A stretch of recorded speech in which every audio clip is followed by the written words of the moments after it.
All right, guys, in this video, we are going to go over how to trade ranging conditions and have a spot ranging condition with the Woodsbot indicator. What I like to do personally is use the 4-hour levels. Now, you can do this exact method on any time frame at all. It's the same thing, but what I like to do is use the 4-hour time frame. And as you can see here, we have a clear range where price continues to reject from range highs and retest range lows here. So what I've gone and done is I've drawn these two levels from the H4 indicator onto my chart. And what I'm going to do is go down to lower time frame now, and we're going to look to execute at range highs and range lows using the indicator. And I'm going to show you how to do that. So we're going to take it down to about 30 minutes. Inside of the indicator, what I'm going to do is turn on the divergences and take off the support resistance levels. Now this is going to show me when divergences are popping up, and what I'm going to look to do, obviously, is look for indications of a rejection or reversal at range highs and range lows. Majority of the price action in trading is going to be ranging. Now, identifying those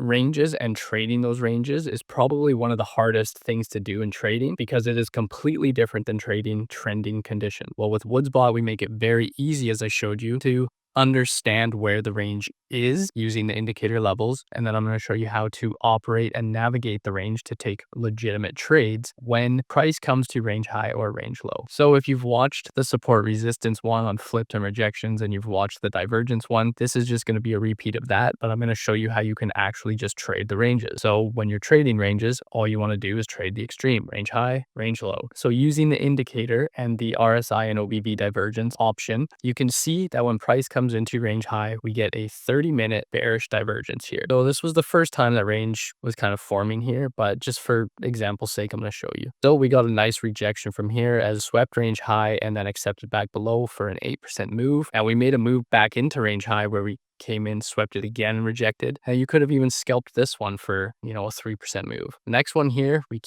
we swept range high again and we rejected down. Now, if we go to a different time frame, you can see here on the hourly time frame, we swept the high, rejected and SFP'd it, and put in an hourly bearish divergence right here. Now, this was our actual rejection here where we rotated down to range low, and that's about a 15-16% move. Absolutely beautiful. Now, if you just didn't do anything in the middle, even though we have divergences, you're looking for extremes, we come down here to range lows, and what do we get?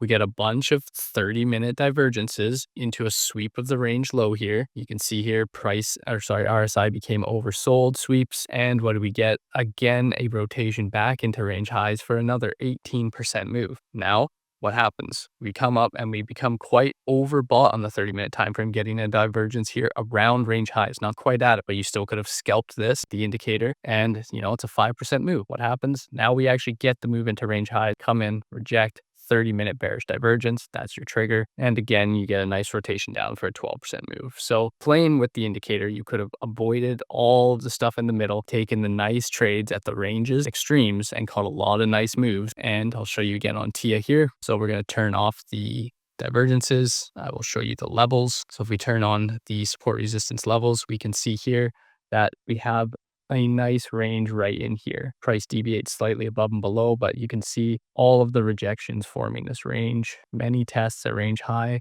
and range low. And let's go down to lower time frames now.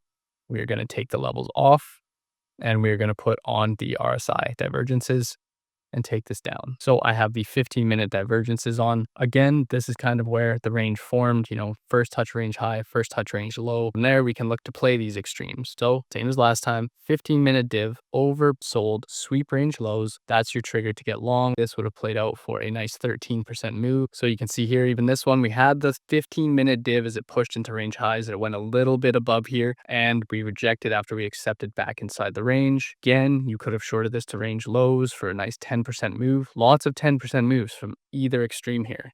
Again, we come down. We sweep with this wick, all of the range lows here, and we put in with the indicator, which is your trigger, some nice 15-minute bullish divergences. Again, that's your trigger. Go along to range highs, and what happens? We come up to range highs. Again, there's no divergence here. We touch range highs though, we're overbought, rotate back down. Again, we come up. Now this time we look to flip, but we put in a 50-minute, accept back below. You can see we reject range high here and we rotate all the way down and on it goes, right? So you can see just how you can play range highs, range lows, and locate actual ranges with the support resistance levels, and then execute on those ranges at range highs and range lows using the 15-minute, 30-minute, 1 hour bullish and bearish divergences all within the indicator.